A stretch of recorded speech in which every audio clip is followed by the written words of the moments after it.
questions, I posted the answer keys. So I want to talk about any questions you might have regarding 2-1. Anything there that makes sense? Yes, Ksenia. Number 1 and 2.1. This one right here? Yeah. Okay, so 3 sets of elements. There's a bunch of options that you could do. I've put as many as I could come up with that would form a polar covalent bond. So remember, polar covalent bonds, the electronegativity differences are going to be between 0.5 and 1.7. So did you come up with other ones that I don't have on this list? You just had to subtract these. If it came out to be greater than 1.7, like if you did this one minus this guy, that wouldn't work. So did it make sense how you do it? I don't know if I explained that well enough. Did that help? You said it's the range is 0.5 and 1.7. Yeah. So Non-polar? no, those would be polar covalent, and then 0 to 0.5 is going to be non-polar covalent. So I have those written down here. It said 3 sets. I gave you as many as I could come up with. Yeah. How do you know which element to put first? The one that's least electronegative should be listed first. Jacob. I feel like select 3 sets of 2 elements. Do you want us to write it like CF4 or do you want to like CF? Because like you don't kind of like, well, but the bond is going to be between these two. Like when you draw it out, if you're drawing like carbon and sulfur together, if you were to do that, for example, and I don't know if this is going to let me draw in here because sometimes it lets me, and no, it's not. So if I was to do this, I would need 2 sulfurs. So I would actually have another sulfur over here, and it would be double bonded to the carbon and double bonded to the carbon on this side. We haven't gotten to that bonding yet.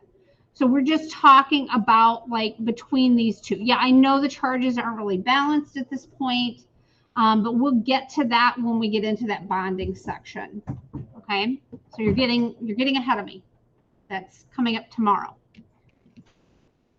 But the bond itself, so you can have polar and nonpolar bonds, and then you can have polar and nonpolar molecules. And we'll talk about that in terms of polarity. Because sometimes you'll have polar bonds, but the molecule itself will end up being nonpolar. And we'll get into that with symmetry and all that stuff coming up. Yeah. Does metallic bonding only happen between 2 metals? Yes, ma'am. Yes. Okay, so this isn't like for a specific question, but how do you answer these questions without referencing electronegativity value? Because I have to use it. How do you do that? So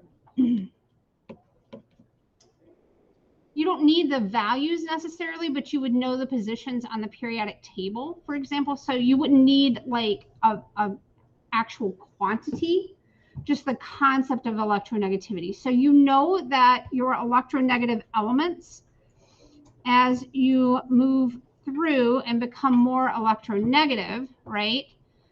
So if you had that first one there, okay, and you had, what was it, fluorine and sulfur?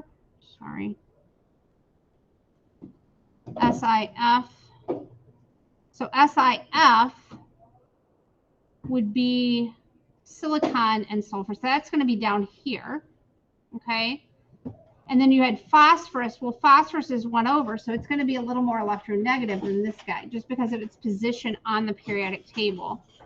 And then what was the third one? I got too much stuff going on here, guys. Yeah, here it is.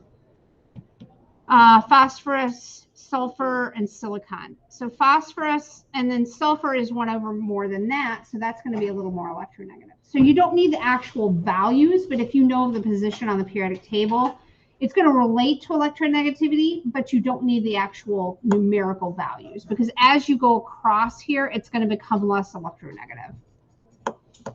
Does that help? Okay. Going back to this answer key. That was number 2. Any questions on 1 or 2? Any remaining questions? All right. Here is number 3 and a little bit of 4. Anybody want to talk about 3? Yes, ma'am. Yeah.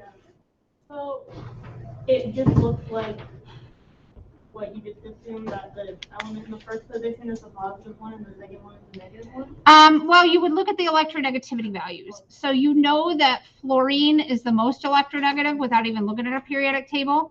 So that's going to be that's going to have the negative value. Okay. Sulfur and oxygen. Oxygen is right above sulfur, so it's going to be more electronegative than sulfur. And then chlorine is to the right of phosphorus, and so that's going to be more negative. Okay. Other questions on that one? All right, how about number 4? Yes. Is it okay for number 4 if we just labeled like what type of bond it is? Because like I put ionic and then I put polar covalent. For like LiO. Right, but then it asks you to describe the attractions too. So the attraction, this is a bond, this is an ionic bond, and it's attracted between a positive and a negative ion. Okay, polar covalent then, that's going to be shared electrons, and they're actually sharing them a little unevenly. The oxygen is going to hog some of those electrons from the hydrogen. Okay, 5 and 6 then.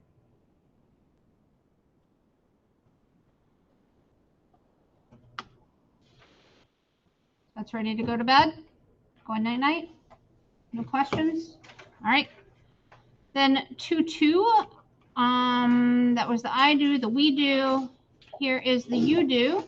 Questions on that one? So this one, if you think about lithium's radius, lithium's going to be smaller than sodium. It's above it on the periodic table. So it has fewer electron shells. They're not going to want to know the position on the periodic table, remember. They want to know the fact that it has fewer electron shells. That's why it's smaller. MgO.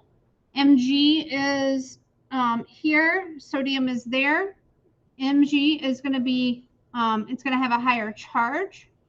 And so it's going to be more exothermic. So higher charge here because it's going to be a +2 and oxygen's a -2. These are -1, +1. This one is going to be a +1, -1. So this is going to have higher charge. This is smaller radius. And then this is going to have a higher charge because Fe is a +3 in this case, and here it will be a +2. Yeah. So it's kind of a question for this question. How do you know which radius of what element you're supposed to look at? Well, the chlorine is the same here. And here the oxygen's the same. Here, your charges are different. So the radius is going to be similar for these two, but it's the charge that's going to be most dramatic here is the difference. Does that help? How do you know when to look at the radius and when to look at the charge? I look at the position on the periodic table. So for here, the sodium is right below lithium. They're in the same family. So that's where I'm going to go radius because the charge is going to be the same. These are both going to be +1s. Okay. Here it gets a little tricky because there's a couple things at play. I guess radius would also come into play here as well because this is going to be a smaller radius than this guy as well. So I guess I should probably add here not just higher charge, but higher radius or smaller radius too. Here, these guys are in the same family, so the charge isn't going to have anything to do with it. It's going to be the smaller radius. And then here, these are going to have the same, fairly similar radii, although this one's going to have a slightly smaller radius than this one because it's a +3 and a -3. So I guess technically this one would be radius 2. I don't think that they asked you to tell them why. I just provided this for you to kind of help you with your thoughts. Yeah. And then remind me like what lattice energy? It's how much energy is involved in when these come together. So you've got energy that's given off when these go from a gas form into a solid. So how much energy was given off when that happened? Any questions on 2 or 3? I don't really understand like 3. Like how? Okay. So if you look at this one, if you think about the bonds here, H2 is going to be small. You're going to have two small atoms coming together. HBr, you've got a tiny and a bigger one, and then BR is two big ones. So the intermolecular distance between the two BRs is going to be great compared to like the two tiny hydrogens. So that's what we're looking at here. It's going to be very small here. This one's kind of in between because it's got a big and a small. And then this one's too big. So that distance is going to be greater. That bond's going to be weaker because that distance is greater between those two. Increase distance, decrease bond strength. Correct? Coulomb's law? A lot of this goes back to Coulomb's law. Did that help? Mm-hmm. Okay. How about number 4? Last one. Does it make sense that a triple bond would be stronger than a double bond? All right. So we will put the homework to bed if there are no further questions with that. Yeah, you have to sign out on the board and take Fernando.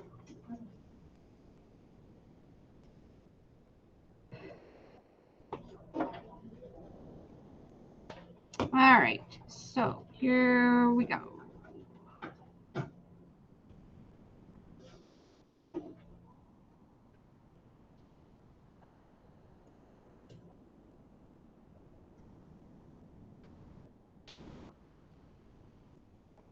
All right, I believe this is where I left off yesterday.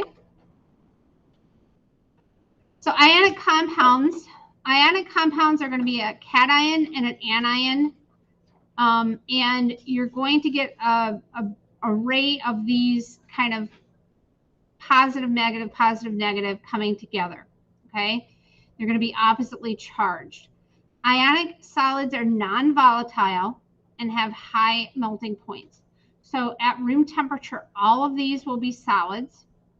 They're collectively known as, salts, okay?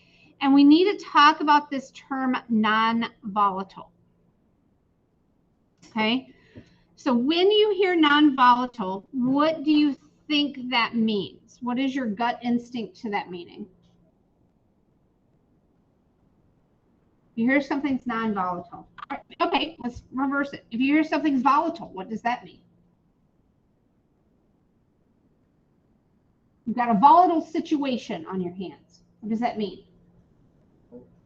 Okay. Huh? Anybody else?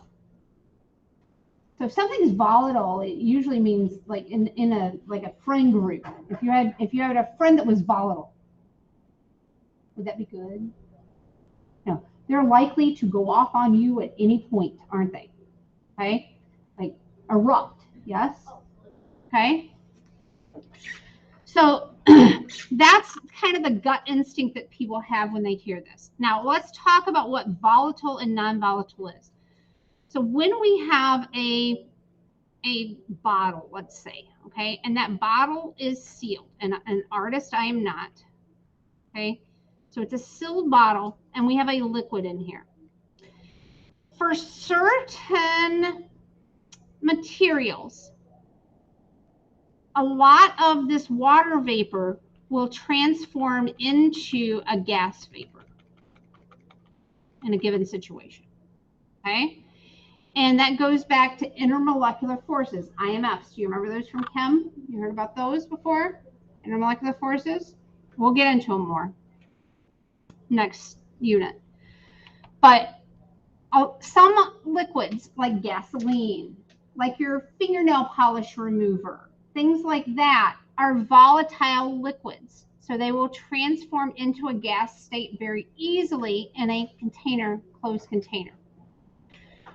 Other liquids, like water, for example, are non-volatile. Okay, so if I have a sample of water, most of mine will be down here. I'll have a few things up here as water vapor, but nothing compared to this. So volatile means that a lot of it will transform into gas given an opportunity. Volatile and flammable are often used interchangeably. They are not the same things. Now, I will give you that many volatile liquids are flammable. They kind of go hand in hand, but they're not the same definition. To make sure that you understand the difference between volatile, non-volatile, and flammable and non-flammable. Okay? Your paper is flammable, but it's non-volatile because it's in a solid form, for one thing. Okay? To be volatile, you have to be in a liquid form to discuss that concept. Okay? Why does it say ionic solids? Because they would not be subjected to this. They're not a liquid, so you're not going to be changing. Well, I take that back. Some solids can change directly into a gas, like carbon dioxide. Okay, so your dry ice, for example. Okay, but typically when you're talking about volatility, you're talking about a liquid.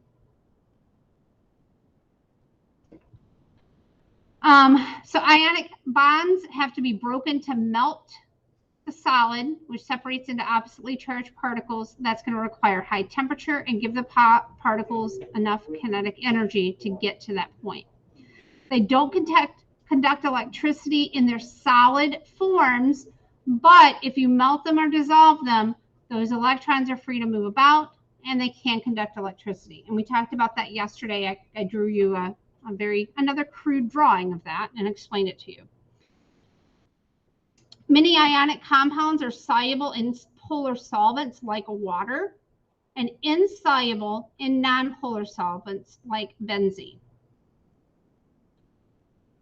And back in your chemistry days, you were given a solubility chart that showed you which ones were soluble and which ones were not. In here, we make you memorize like 4 that are an always kind of rule, and that's it. And we'll get to those. We're not there yet, but they're easy. So don't get overwhelmed by that because it's only 4. All right. Relative strength of ionic bonds can be estimated from Coulomb's law. It's going to state that the force is proportional to each of the charges and inversely proportional to the distance squared. Therefore, calcium oxide, which has a +2 -2, has a much stronger bond than sodium chloride. So that manifests in the melting points of each compound. So calcium oxide, for example, this is its melting point. And remember, it had a much stronger bond versus sodium chloride with a weaker bond. So you could look at the melting points and be able to tell the strength of the bonds for ionic compounds. Okay? And then smaller molecules will also have higher melting points. So here, bromine is bigger than chlorine. Bromine has a lower melting point than sodium chloride. Make sense?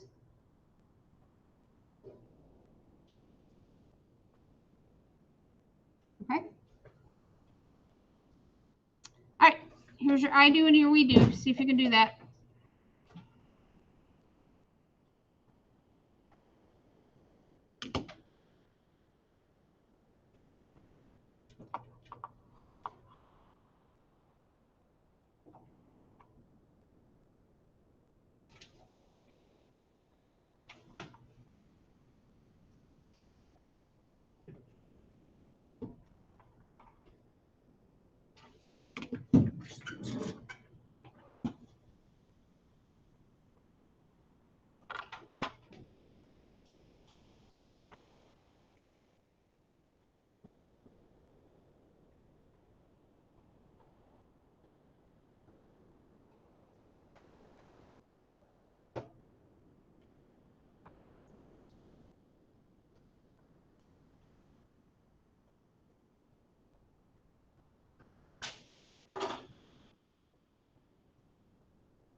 guys are paying attention or not, but I am recording these lectures and putting them on Google Classroom. So if you are struggling at night, you can, not that it's going to always be the charm, but you could go back and I also uploaded all of the daily videos to AP Classroom for Unit 2. So certainly go in and start listening to some of those too on there. The daily videos on AP Classroom are not required for the course, but I think that they would be good supplementary material for you. And remember, you've got your crash course chemistry book too that can help you. So, and then I'm always here early. All right, so let's look at this guy. So if we increase the distance between charges, we're going to reduce the strength of these Coulombic attractions.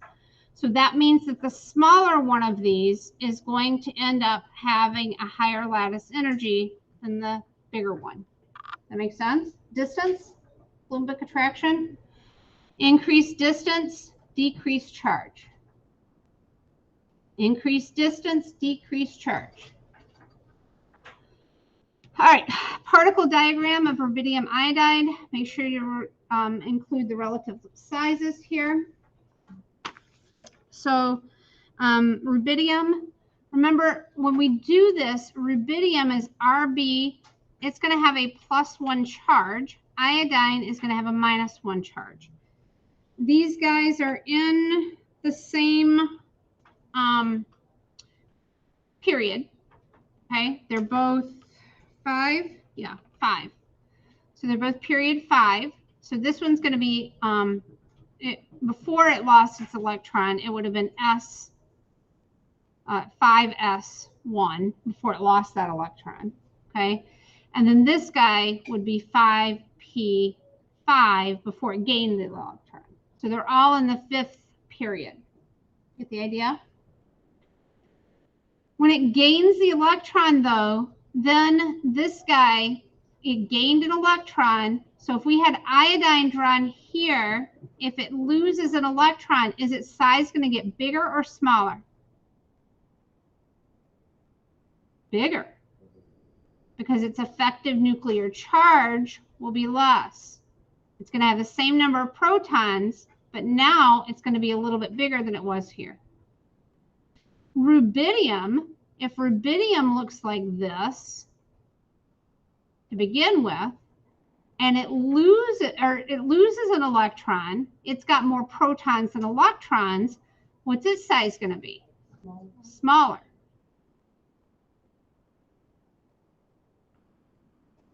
Okay, so if we were to draw these, our rubidium would be like this, and I'm going to do a positive charge for it, and my iodine is going to be a little bit bigger, minus. And did it say how many they wanted?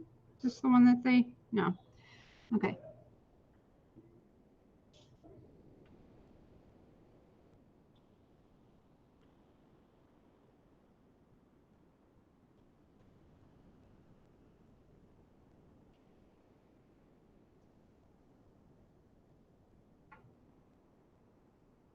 All right, I think you get the idea.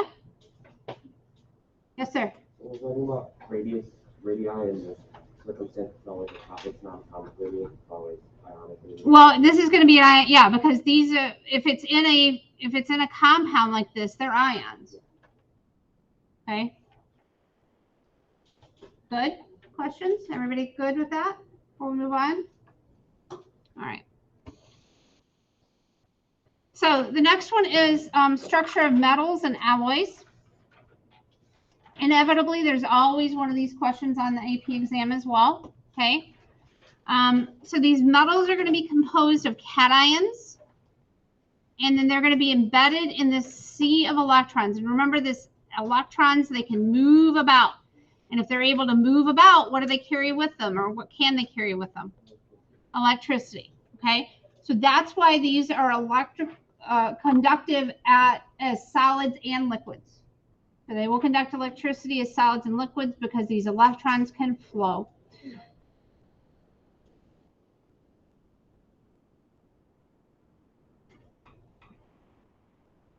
So it's saying here in this image, you can tell which you can't tell which electrons came from which cations. That's what they mean by delocalized. So So delocalized means that we don't know, did this one come from this guy or did it come from this guy? We have no idea. They're just a sea of them and they just move around. And it's cool that they do, because otherwise we wouldn't have like copper wiring and electricity and all kinds of cool stuff like that. All right, number of valence electrons determines the amount of electrons in the delocalized sea of electrons. When the charge of the cations and the number of electrons increases, the attractions are greater. Additionally, when the ionic radius decreases, the attraction is going to increase. And whose law is this? Coulomb's law. Okay, we're talking about the charge, which is the top part of it. If we increase the charge, we're going to increase the attractions. And then the distance, if the distance decreases, the attraction will increase. If the distance increases, the attraction decreases. Okay, Coulomb's law. We keep coming back to him over and over and over. All right. Mixtures of metals are called alloys, and what they have to do to make them work is they will heat them up, they will get them molten into a liquid state, they mix them together as a liquid, and then they cool them back down. Okay, so you may have seen like where they talk about making like brass.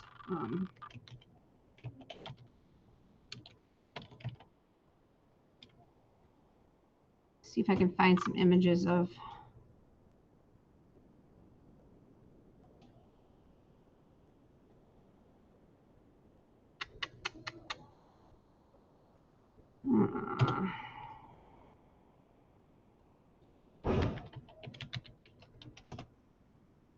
okay, here we go. So something like this. So when they do this, they're going to fire it up into like this molten form. They mix those metals together and then they'll pour them into a cast. And in that cast, then they'll form them into something solid. So here you can see where they've already poured these in and now they're pouring this one in. And then eventually they'll end up with something that's solid after they cool it down. Okay. And I mean, they do this with like bronze. They do it with stainless steel. So there's lots of different alloys out there. Now there's two main kinds of alloys. The first one is called interstitial. So these little holes in between the atoms here are called interstices. And so if they go in and they put in an atom that's significantly smaller in radius into those interstices, they call that an interstitial alloy. So that is where they fill in kind of the holes. So this guy's going to get more dense when they do this because they're adding mass to the same amount of volume. Yeah. This is steel. Yep, this is like your steel. Like, to think about it, this is them taking iron and putting carbon inside of it to make a stronger metal. Right, stainless steel. It was when they figured out how to do this that they were able to, the Industrial Revolution really kicked off. So prior to that, like you weren't able to build buildings above like 5-6 stories tall because wood would not support that. What they had would not support that. But once they created steel, all bets were off. You got your skyscrapers going up all over the place. You've got your big, different industrial machines that can support all of the weight and the repetition of movement and stuff like that. So it's really chemistry that kicked off the Industrial Revolution. So you let them tell you over in social studies it was something different. You just let them think that, let them have it. But we were really responsible for it because without the stainless steel, none of that stuff would have happened. They'd still be in their little grass huts. Okay? Yeah. You let social studies have their moment. We'll just keep it between us, okay? But yeah, this is our stainless steel. And different forms of steel. And they have like the Bessemer process and all of that stuff that they'll talk about over there. But really, we're the ones that were responsible for that. All right, so that's an interstitial alloy. Substitutional alloys, then, you have something of approximately the same radius that's going, and they're subbing in sections. So this is like your brass, your bronze, okay? You're not really making this much more dense. In fact, this one would probably be a little less dense than the nickel that would make it up, because the nickel looks like it has a, nickel has a larger radius than copper. So that makes sense. So this would actually be a little less dense than if you just had pure nickel as a form. Okay. This is substitutional. They're about the same size. This is interstitial. Almost every year there's a question on there about this. All right, try the I do, we do.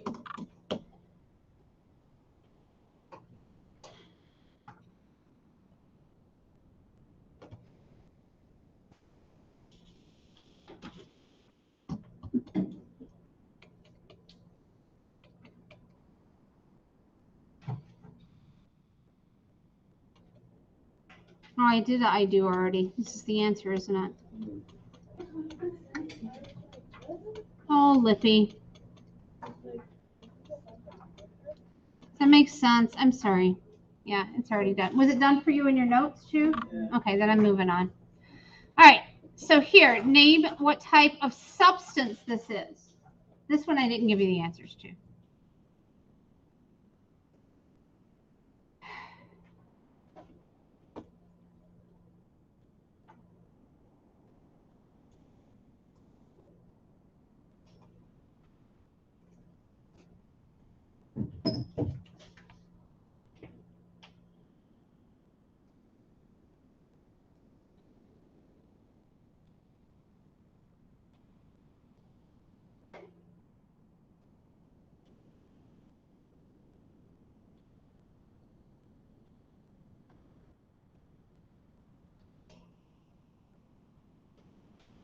Good. So what is this? This is just a metal. Pure metal. Yep. Okay. What is this? Substitutional what? Alloy. And this is an interstitial. And make sure you spell it all the way out. I'm being lazy. Interstitial alloy. Easy to see? And this is the type of thing that they're going to show. They're going to show you a picture and say, you know, A, B, C, which one of these is the substitutional alloy? And you'd have to go, oh, it's that one. And that's about as complicated as you're going to get with alloys in here. Okay. Is there a lot more complicated with it? Oh, yeah. But that's as much as we get into an AP. All right, I'm moving on to Lewis diagrams, because these are going to be a little painful. So we're going to get some of the pain out of the way today. Do we have homework on this? Yeah, your homework is 2.3 and 2.4. We don't have to worry about 2.5. No, I'm not going to give you any homework out of 2.5, but I'm going to start talking about it. Okay? 2.5 is going to take some practice. Oh, these? Oh gosh, I remember we used to do all of them. It's so pretty and colorful. Yep, these are, yep, you got to move them around. What's the magic number? 8. Most of the time. Unless it has that section. Yep, we're going to talk about those. Okay. And we got to talk about all the exceptions this year. What? If you give us time to work on our homework. Well, what time do we get out of here? 25?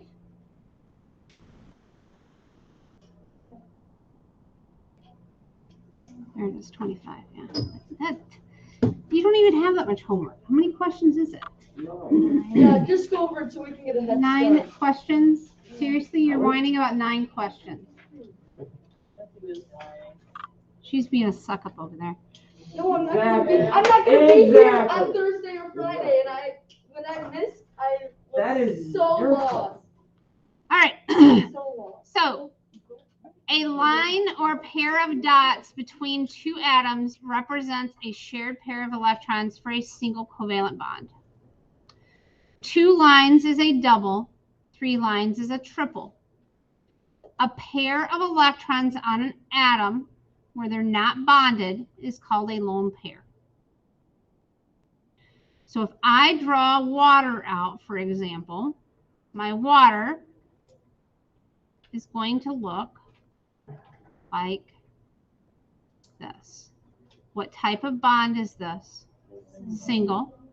What are these things called? Lone pairs. Okay? And we will get into these angles and why I drew it like this later. That is going to be 2.7. Okay? It's a little greater than 120. It's so long.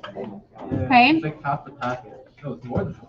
Yeah. It's more than It half the is, packet. but it's also over half of the time that we spend in here too. If you look at the calendar, okay, yep, that's your diagram. Okay. You have to know that. All right. Physics is looking real nice. I like That's physics. about it, girl.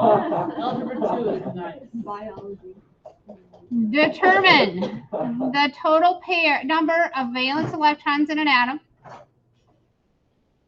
They're only going to give you ones in, typically they will only give you ones that have only one option. Okay. So your column 1, your column 2, they're going to skip most of the transition unless they tell you what it is. And then the last 6 columns this way. So the S&P block essentially is what they're going to be working with this. Okay? Unless they tell you. So draw a skeleton structure. Place a single bond between the atoms as a starting point. The atom that needs the most bonds to fill its octet, remember we want 8 shared electrons, is usually placed in the center. That's also typically the least electronegative element in the group as well. Hydrogen and halogens are almost always terminal. Okay, hydrogen is always terminal. Fluorine is always terminal. And then chlorine down is usually terminal. Okay, but they've got an exception, which we'll get into in a minute, which is called an expanded octet. That means that their octet can share or have more than 8 electrons when they are the central atom. Then you place the remaining electrons as lone pairs so you can fill as many octets as possible, starting with the most electronegative elements or the outside elements and working inwards. If you run out of electrons, then you have to double or triple bond.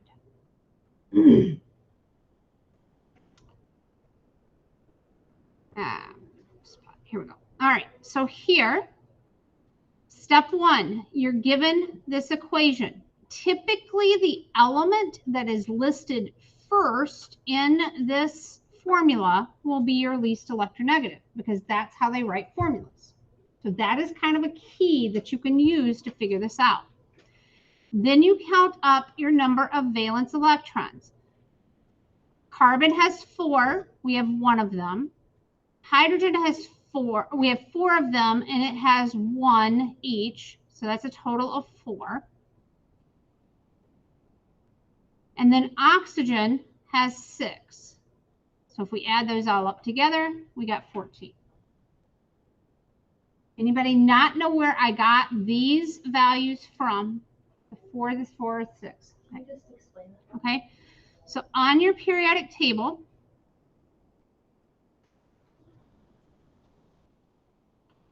okay, the things in this column are going to have a +1 charge. The things in this column are going to have a +2. That means that they're going to lose electrons. But we're dealing with covalent compounds, so we're spending most of our time over here, okay? And we're counting valence electrons, okay? So these guys over here, they are S. When we draw their electron configuration out, they're going to be S1, right? Okay, these are S2. These are S2P1. These are S2, and they would have a number in front of them, of course, but something S. And then this is P2. S2P3, S2P4, S2P5. So these are going to have 1 electron if they're in this one. These will have 2 electrons. These will all have 3 electrons, valence. These will have 4, 5, 6, and 7 valence electrons. Does that make sense why?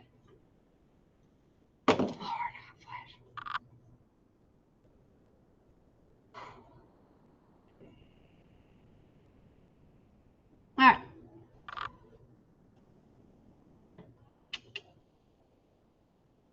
Already covered a lot of stuff, guys. Look at all this.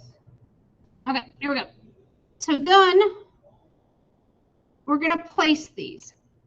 So I'm going to place my carbon here, and I'm going to put my hydrogen, hydrogen, hydrogen around it. I have to put my oxygen here and then put a hydrogen here. It's the only way to build this guy. Because hydrogen, oxygen would, it can't, if we drew this and we had a hydrogen here, I couldn't put an oxygen here because hydrogen can only have one thing bonded to it because it only has one bond site. Because when you think about hydrogen, remember it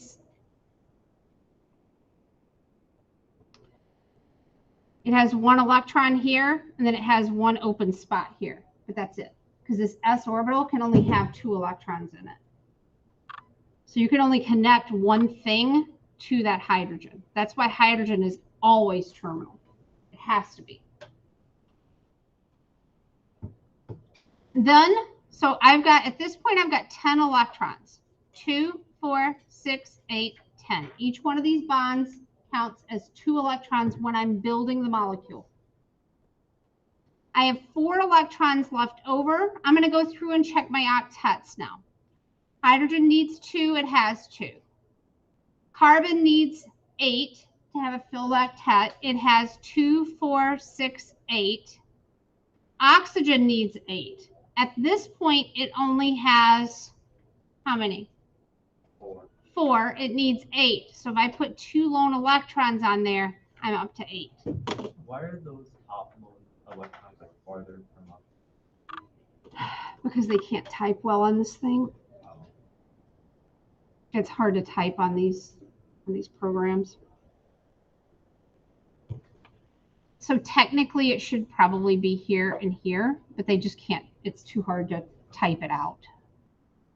Okay, good question. All right, here, CaH2O. Here we have 12 electrons to place. When we place it, it looks like this. We go through and we place our lone pairs of electrons around. We still don't have enough in this present form because carbon only has how many here? And it needs 8. Okay, so if I take these 2 lone pairs of electrons and bring them into the middle here as a double bond, then I have a complete octet for carbon. I have a complete octet for oxygen. And I've placed my 12 electrons, 2, 4, 6, 8, 10, 12. Okay? And that's all I'm going to say about that today. We will pick up there tomorrow.